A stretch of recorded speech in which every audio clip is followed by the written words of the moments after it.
கிறிஸ்தேசுவுக்குள் மிகவும் அன்பாக அழைக்கப்பட்ட அன்புக்குரிய சகோதர சகோதரிகளே, உங்கள் யாவருக்கும் நம்முடைய பிதாவாகிய தேவனாலும் ஆண்டவராகிய இயேசு கிறிஸ்துவின் நாமத்தினாலும் அன்பையும் வாழ்த்தலையும் தெரிவித்துக் கொள்கிறோம். விசேஷ விதமாக இந்த ஒரு பொக்கிஷத்தின் மூலம் உங்களை சந்திப்பதில் நாங்கள் மிகுந்த சந்தோஷம் அடைகிறோம். இந்த பொக்கிஷத்திற்காக நாம் எடுத்துக்கொண்ட ஒரு தலைப்பு என்னன்னு பார்க்கும்போது, ஆண்டவராகிய இயேசு கிறிஸ்துவின் பிறப்பிலும் இறப்பிலும் வெள்ளைப்போளம் அப்படின்ற ஒரு தலைப்பில் நாம் சற்று நேரம் சத்தியங்களை தியானிக்கலாம். இந்த வெள்ளைப்போளம் பார்த்திங்கன்னா, இது ஒரு நறுமணம் வீசக்கூடிய ஒரு பொருளாக இருக்குது. இது எங்கேருந்து கிடைக்குது அப்படின்னு பார்த்தீங்கன்னா, ஒரு மரத்திலிருந்து வரக்கூடிய ஒரு பிசின். அப்படி தான் என்ன பண்ணுறாங்கன்னா, அந்த பிசினை கொண்டு தான் இந்த நறுமணம் வீசக்கூடிய பொருளை அவங்க தயாரிக்கிறாங்க. இது வேதத்தில் எங்கே பயன்படுத்தப்பட்டிருக்கு அப்படின்னு பார்க்கும்போது, யாத்திராமத்தில் இதை பற்றி என்ன பண்ணியிருக்காருன்னா, ஆசரிப்பு கூடாரத்தில் சம்மந்தப்பட்டு இந்த காரியங்களை அவர் பேசியிருக்கிறார். அப்போ இது ஒரு காஸ்ட்லியான பொருள் அப்படின்றத யாத்திராகமத்தில் மென்ஷன் பண்ணியிருக்காங்க. யாத்திராகமம் 30ஆம் அதிகாரம் 23ஆம் வசனம், மேன்மையான சுகந்த வர்க்கங்களாகிய சுத்தமான வெள்ளைப்போளத்தில் அப்படின்னு நம்ம கவனிக்கும் போது, அப்போ மேன்மையான பொருளில் எந்த லிஸ்ட்டில் இருக்குதுன்னு பார்க்கும்போது இந்த வெள்ளைப்போளம் அப்படி இருக்குதுன்றதை நம்ம கவனிக்கிறோம். இதை எங்கே யூஸ் பண்ணுறாங்க அப்படின்னு பார்த்தீங்கன்னா, ஆசரிப்பு கூடாரத்தில் உள்ள சாட்சி சந்நிதியில் இந்த ஒரு பொருளை யூஸ் பண்ணுறாங்க. படிக்கலாம். யாத்திராகமம் 30ஆம் அதிகாரம் 34ஆம் வசனத்திலிருந்து, பின்னும் கர்த்தர் மோசையை நோக்கி, சுத்த வெள்ளைப்போளமும் குங்கிலியமும் அல்பான் பிசுனுமாகிய கந்த வர்க்கங்களையும் சுத்தமான சாம்பிராணியும் நீ சமநறையாக எடுத்து தைலக்காரன் செய்கிறது போல அதற்கு பரிமளமேற்றி துப்புரவான பரிசுத்த தூபவர்பமாக்கி அதில் கொஞ்சம் எடுத்து பொடியாக இடித்து நான் உன்னை சந்திக்கும் ஆசரிப்பு கூடாரத்தில் இருக்கும் சாட்சி சந்நிதியில் வைப்பாயாக. அது உங்களுக்கு மகா பரிசுத்தமாக இருக்க கடவது. இந்த தூபவர்க்கத்தை நீ செய்ய வேண்டிய முறையின்படி உங்களுக்காக செய்து கொள்ளலாகாது. இது கர்த்தருக்கென்று உனக்கு பரிசுத்தமாக இருப்பதாக. இந்த வெள்ளைப்போளத்தை பார்த்திங்கன்னா, ஒரு பரிசுத்தமான காரியத்துக்காக யூஸ் பண்ண ஒரு காரியமாக இருக்குது. அது யாருக்கு அப்படின்னு பார்க்கும்போது, கர்த்தருக்கென்று உனக்கு பரிசுத்தமாக இருப்பதாக அப்படின்னு சொல்லியிருக்கு இல்லையா. இந்த வெள்ளைப்போளம் நம்முடைய ஆண்டவராக இயேசு கிறிஸ்துனுடைய பிறப்பில் அது சம்மந்தப்பட்டிருக்கு. எப்போ அப்படின்னு பார்க்கும்போது, நம்முடைய பிதாவாகிய தேவனுடைய சித்தத்தின்படியும் அவருடைய திட்டத்தின்படியும் நம்முடைய ஆண்டவராக இயேசு கிறிஸ்து இந்த பூமிக்கு என்ன பண்ணுறாருன்னா, ஒரு மரியாள் மூலமாக ஒரு குழந்தையாக பிறக்கிறார் இல்லைங்களா. அப்படி பிறந்ததுக்கப்புறமா சாஸ்திரிகள் அவரை மீட் பண்ணுறதுக்கு வராங்க. அவரை பார்த்து ரொம்ப சந்தோஷம் அடைஞ்சு ஆண்டவராக இயேசு கிறிஸ்துக்கு என்ன பண்ணுறாங்கன்னா, அந்த ஒரு வெள்ளைப்போளத்தை அவங்க கிஃப்டாக கொடுக்குறாங்கன்னு சொல்லிட்டு நம்ம பார்க்குறோம். இன்னும் அந்த வசனம் படிக்கலாம். மத்தேயு 2ஆம் அதிகாரம் 11ஆம் வசனம், அவர்கள் அந்த வீட்டுக்குள் பிரவேசித்து பிள்ளையையும் அதன் தாயாகிய மரியாளையும் கண்டு சாஷ்டாங்கமாய் விழுந்து அதை பணிந்து கொண்டு தங்கள் பொக்கிஷங்களை திறந்து பொன்னையும் தூபவர்க்கத்தையும் வெள்ளைப்போளத்தையும் அதற்கு காணிக்கையாக வைத்தார்கள்.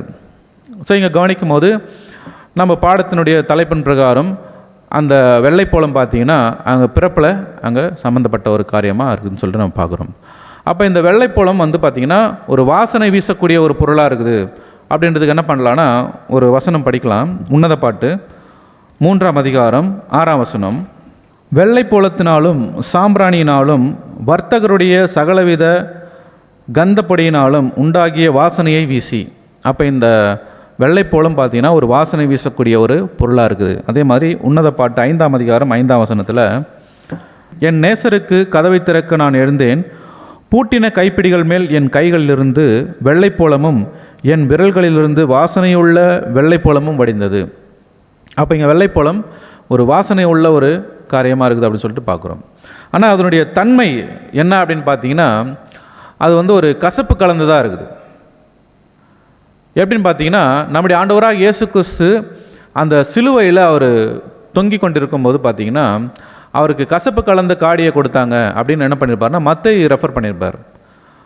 படிக்கலாம் பாருங்கள். மத்தேயு 27ஆம் அதிகாரம் 34ஆம் வசனம், கசப்பு கலந்த காடியை அவருக்கு குடிக்க கொடுத்தார்கள். பார்த்தீங்களா. இப்போ மத்தேயு இங்கே எழுதும் போது கசப்பு கலந்த காடி அப்படின்னு சொல்லியிருக்கார்.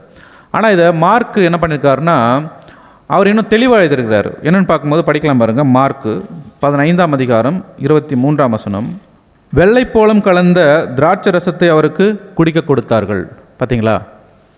ஸோ அப்போ அங்கே கசப்பு கலந்த காடி அப்படின்னு சொல்லிட்டு நம்ம பார்த்தோம். அப்போ இந்த வெள்ளைப்போளத்தினுடைய அந்த ஒரு தன்மை, அதாவது அதனுடைய சுவை அப்படின்னு பார்க்கும்போது அது கசப்பு கலந்துதான் இருக்குது. ஆனால் அதனுடைய வாசனை என்னென்னு பார்க்கும்போது நறுமணம் வீசக்கூடியதாக இருக்குது அப்படின்னு சொல்லிட்டு நம்ம பார்க்குறோம்.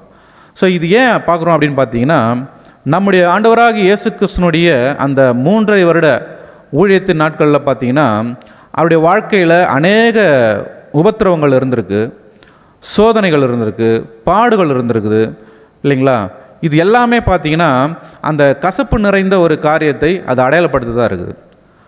அப்போ இந்த நறுமணம் வீசக்கூடியது அப்படின்னு பார்க்கும்போது பார்த்தீங்கன்னா இந்த கசப்பு அவருடைய வாழ்க்கையில் கலந்திருந்தாலும், ஆனாலும் அவர் பிதாவாகிய தேவனுடைய திட்டத்திற்கும் அவருடைய சித்தத்திற்கும் தன்னை ஒப்பு கொடுத்து தன்னை என்ன பண்ணுறாருன்னா அவர் பலியாக செலுத்துகிறார். ஸோ இந்த பலி தான் என்னவா இருக்குன்னு பார்க்கும்போது நறுமணம் வீசக்கூடியதாக அங்கே இருக்குதுன்னு சொல்லிட்டு நம்ம பார்க்குறோம். அப்போது நம்முடைய ஆண்டவராக இயேசு கிறிஸ்துனுடைய அந்த வாழ்க்கை என்னவா இருக்குன்னு பார்க்கும்போது அவருடைய வாழ்க்கையில் அந்த கசப்பு இருந்தாலும் அவருடைய பலி பார்த்திங்கன்னா தேவனுக்கு பிரியமான ஒரு சுகந்த வாசனையாக இருக்குதுன்னு சொல்லிட்டு நம்ம பார்க்குறோம். அதுக்கு ஒரு வசனம் படிக்கலாம். எபேசியர் 5ஆம் அதிகாரம் 2ஆம் வசனம். கிறிஸ்து நமக்காக தம்மை தேவனுக்கு சுகந்த வாசனையான காணிக்கையாகவும் பலியாகவும் ஒப்பு கொடுத்து நம்மில் அன்பு கூர்ந்தது போல நீங்களும் அன்பிலே நடந்து கொள்ளுங்கள். அந்த வாசனை வீசக்கூடிய ஒரு காரியம் அப்படின்னு பார்க்கும்போது முழுக்க முழுக்க பார்த்தீங்கன்னா இவர் பிதாவின் சித்தத்தை செய்யக்கூடியவராக இருக்கிறார். தன்னுடைய சுய சித்தத்தை மறுத்து அவர் என்ன பண்ணிட்டார்னா பிதாவாகிய தேவனுடைய சித்தத்தை மாத்திரம் அவர் செஞ்சு முடிச்சதுனால தான் கரெக்டாக அவரால் என்ன பண்ண முடியுதுன்னா அந்த சிலுவையில் தேவனுடைய திட்டத்தை அவர் நிறைவேற்ற முடிஞ்சுது. சரிங்களா. ஸோ நம்ம கடைசியாக பார்க்கும்போது பார்த்திங்கன்னா அவருடைய மரணத்தில் அப்படின்னு பார்க்கும்போது அந்த மரணத்துலேயும் அவருடைய சரீரத்தை வந்து எதில் வந்து கட்டி வைக்கிறாங்க அப்படின்னு பார்க்கும்போது இந்த வெள்ளைப்போளத்தில் தான் அவங்க கட்டி வைக்கிறாங்கன்றதை நம்ம கவனிக்கிறோம். வசனம் படிக்கலாம் பாருங்கள். யோவான் 19ஆம் அதிகாரம் 38 சில வசனங்கள். இவைகளுக்கு பின்பு அரிமத்தியா ஊரானும் யூதருக்கு பயந்ததினால் இயேசுவுக்கு அந்தரங்க சீசனும் ஆகிய யோசேப்பு இயேசுவின் சரீரத்தை எடுத்துக்கொண்டு போகும்படி பிலாத்துவினிடத்தில் உத்தரவு கேட்டான். பிலாத்து உத்தரவு கொடுத்தான். ஆகையால் அவன் வந்து இயேசுவின் சரீரத்தை எடுத்துக்கொண்டு போனான். ஆரம்பத்திலே ஒரு ராத்திரியில் இயேசுவினிடத்தில் வந்திருந்த நிக்கதேமு என்பவன் வெள்ளைப்போளமும் கரியப்போளமும் கலந்து ஏறக்குறைய 100 ராத்தல் கொண்டு வந்தான். அவர்கள் இயேசுவின் சரீரத்தை எடுத்து யூதர்கள் அடக்கம் பண்ணும் முறைமையின்படியே அதை சுகந்த வர்க்கங்களுடன் சீலைகளில் சுற்றி கட்டினார்கள். ஸோ இதில் நம்ம கவனிக்கும் போது பார்த்தீங்கன்னா அவருடைய மரணத்திலையும் இந்த வெள்ளைப்போளம் சம்மந்தப்பட்டிருக்கு. ஸோ இந்த ஒரு பாடத்தின் மூலமாக நாம் தெரிந்து கொள்ளக்கூடிய காரியம் என்னென்னு பார்க்கும்போது ஆண்டவராக இயேசு கிறிஸ்துனுடைய அந்த ஒரு ஊழியத்தினுடைய அந்த நாட்கள்லையும் அவருடைய வாழ்க்கையிலையும் பார்க்கும்போது அவருக்கு அநேக உபத்திரவங்கள், பாடுகள் எல்லாம் நிறைந்திருந்தாலும் இது கசப்பு நிறைந்ததாக இருந்தது. ஆனாலும் அவர் எந்த இடத்துலையும் அவர் சோர்ந்து போகாமல் பிதாவினுடைய சித்தத்தை மற்றும் அவர் நிறைவேற்றினார். அதே போல் அவரை பின்பற்றுகிறவர்களாகிய நாம் இன்னும் வரக்கூடிய நாட்களில் ஆண்டவராக இயேசு கிறிஸ்துனுடைய அந்த மரணத்தை நினைவு கூறக்கூடிய அந்த ராப்போஜனத்தில் பங்கு கொள்ளவர்களாக நாம் இருக்கிறோம். ஸோ நாம் எப்படிப்பட்ட ஒரு மனநிலைமையில் அந்த ஒரு பந்தியில் நாம் அனுசரிக்கணும் அப்படின்னு பார்க்கும்போது நமக்கும் இப்பேற்பட்ட உபத்திரவங்கள், பாடுகள், சோதனைகள் எல்லாமே இருக்கும். இதுதான் நம் வாழ்க்கையில் இருக்கக்கூடிய அந்த கசப்பு.